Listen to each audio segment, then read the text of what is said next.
Hello, everybody. Welcome to our 5-minute daily devotionals, a series of videos highlighting some thoughts from a passage taken from the Moravian Daily Text. We continue ating pag-aaral ng salita ng Diyos mula sa unang sulat ni Pablo sa mga mananampalataya sa Corinth. So 1 Corinthians. And our passage is taken from 1 Corinthians chapter 5, verse 9. Up to chapter 6, verse 8. So 1 Corinthians chapter 5, verse 9 to chapter 6, verse 8. In the previous devotional, we understand that Paul was pointing out na merong sexual immorality within the church. So loob ng mga grupo ng mananampalataya doon sa Corinth. And he continues on rebuking yung mga kapatiran in our reading today. In verse 9, he says, I wrote to you in my letter not to associate with sexual immoral people. Okay? So he's saying na, hindi ko sinabi na doon sa huling sulat ko na huwag kayo makisalimuha sa mga hindi mananampalataya. Kasi ibig lang sabihin nun na dapat tanggalin na kayo sa mundo. Di ba? Kasi we're in a world full of unbelievers. However, verse 11 tells us, but now, itong pagkakataon ito, itong sulat na to, 1 Corinthians, I'm writing to you not to associate with anyone who bears the name of brother if he is guilty of sexual immorality or greed, or is an idolater, reviler, drunkard, or swindler, not even to eat with such one. So, ang sinasabi niya dito, okay, pwede kayo makasalamuha sa mga hindi mananampalataya kasi we're reaching out to them. Otherwise, tanggalin na kayo dapat sa mundo. Pero, sa pagkakataon nito, I don't want you to associate with people na sinasabi kapatid sila sa pananampalataya, pero sexual immoral, greed, idolater, reviler, drunkard, or swindler. So, sinasabi niya, huwag na kayo makasalamuha sa mga tao na nagpapatuloy sa kanilang makasalanan na pamumuhay. Sinasabi niya sila mananampalataya, pero nagpapatuloy sila sa wickedness. And this is a clear instruction from Paul. And kung matandaan nyo doon sa ating devotional yesterday, a little leaven, konting yeast, can puff up the dough. Okay? Pwedeng umalsa kahit na maliit na yeast. And this is the illustration that Paul is saying.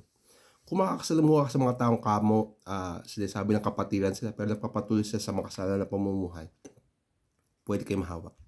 Pwede kayong umalsa na yung pride niyo, yung arrogance niyo would think na okay lang to, wala nang masamang ginagawa.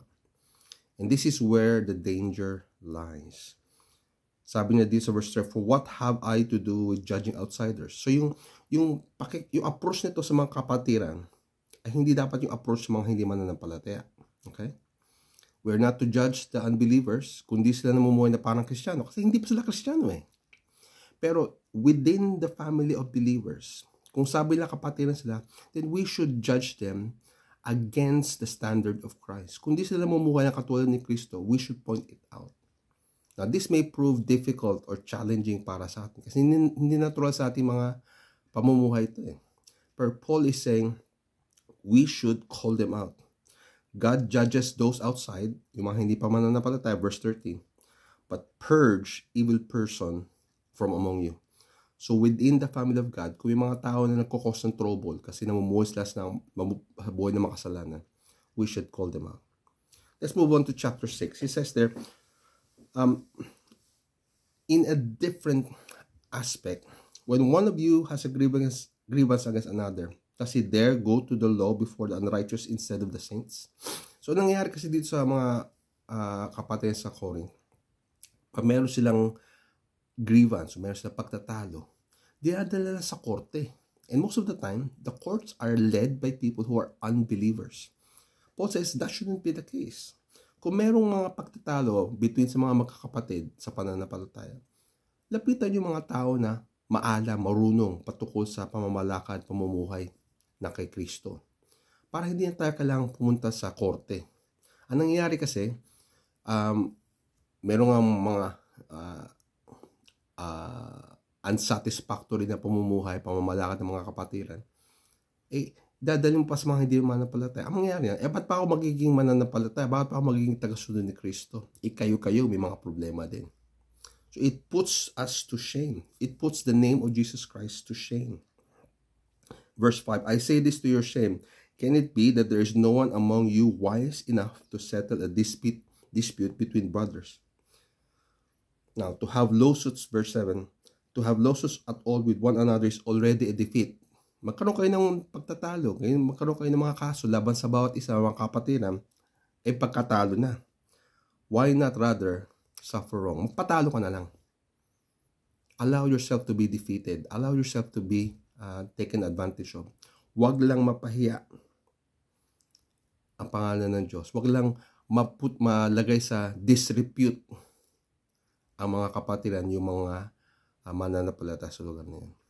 Now, we'll talk about this more in our next reading. But just to say, yes, we live in a fallen world. And we are not to judge people who are yet to be believers. Pero kung tayo may mga pagtatalo within sa mga kapatiran, one, we should call it out. Kung mali, mali.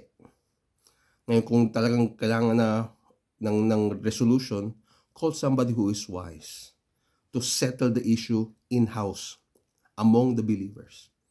Don't go straight to the courts.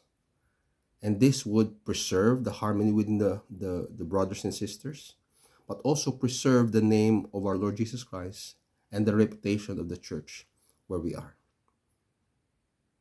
May God bless you as you live out and follow God's word.